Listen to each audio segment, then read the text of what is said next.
di antara makhluk-makhluknya. Fala tahqiru, maka jangan kau remehkan orang lain. Min ibadihi ahada, siapapun nggak boleh kita remehkan. Karena bisa jadi fala'alla, bisa jadi walinya Allah itu ada di antara kita. Kita nggak tahu nih siapa aku itu walinya. Pak Ustaz Rusli kali wali murid. Kan kita nggak tahu. Ya, hadirin rahmati Allah Subhanahu wa taala. Jadi kita bermohon kepada Allah, ini doa kita pun belum tahu siapa sih yang doa diijabah, belum tahu. Belum tentu misalnya orang yang pecinya paling putih, belum tentu. Belum tentu itu orang yang pecinya pakai hitam itu yang diijabah, belum tentu. Belum tentu yang pakai sorbannya 3, belum tentu. Ya, apalagi nggak pakai apa-apa, nggak bakalan itu. Ya, jadi yang dirahmati Allah Subhanahu wa taala. Maka nggak boleh meremehkan, bahkan dikatakan an-nasu iyalullah. Manusia itu adalah keluarganya Allah. Siapa orang yang nyenengin manusia langit, maka Allah bakal nyenengin dia. Siapa orang yang nyusahin manusia lain, Allah pun bakal kasih susah sama dia. Ini hadirin yang dirahmati Allah Subhanahu wa taala. Jangan menganggap, bisa jadi kadang-kadang kan ada orang tampilannya kurang tapi keren lah. Ya, roman-romannya enggak apa ya. Pokoknya enggak bagus dah tampilannya. Atau misalnya dia sering nongkrong di tempat-tempat yang maksiat, belum tentu orang itu ahli maksiat, belum tentu. Hadirin yang dirahmati Allah. Kadang-kala kan kita ngeliat orang tukang mabuk mulu misalnya, wah calon neraka nih. Gua kayak gua dong sembahyang, belum tentu yang sembahyang mulu juga surga. Ini ada Subhanahu wa taala. Hadirin yang dirahmati Allah, karena itu jangan pernah meremehkan siapapun. Ya, karena hakikatnya toh kita ciptaan Allah, makhluk Allah. Maka wajib bagi kita itu menghormati orang lain. Rasulullah SAW belum pernah meremehkan orang lain, tidak.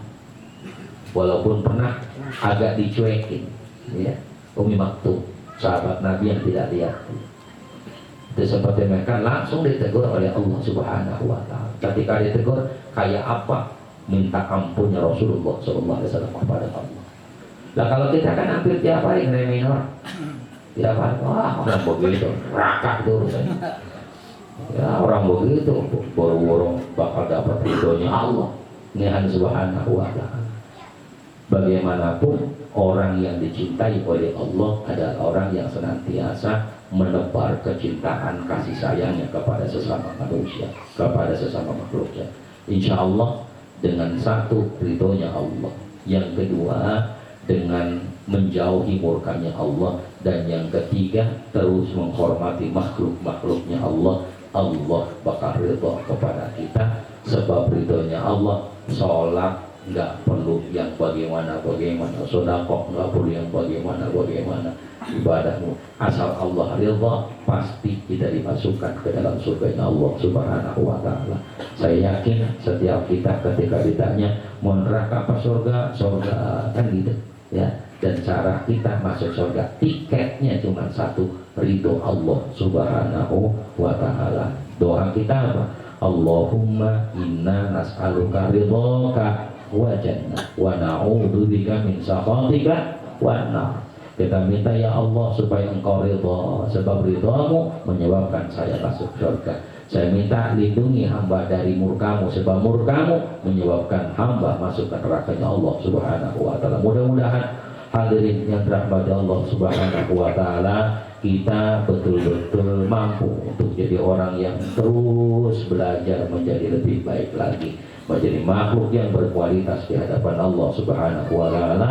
Dan mudah-mudahan Allah Subhanahu wa ta'ala bisa ridho terhadap kita, ridho terhadap seluruh ibadah-ibadah kita, ridho terhadap apapun yang kita lakukan. Insya Allah dengan ridhonya Allah, Allah akan masukkan kita ke dalam surganya Allah Subhanahu wa ta'ala. Itu saja dari saya, mohon maaf. Anallahu wa lahu minkum. Wassalamualaikum warahmatullahi wabarakatuh. Waalaikumsalam warahmatullahi wabarakatuh.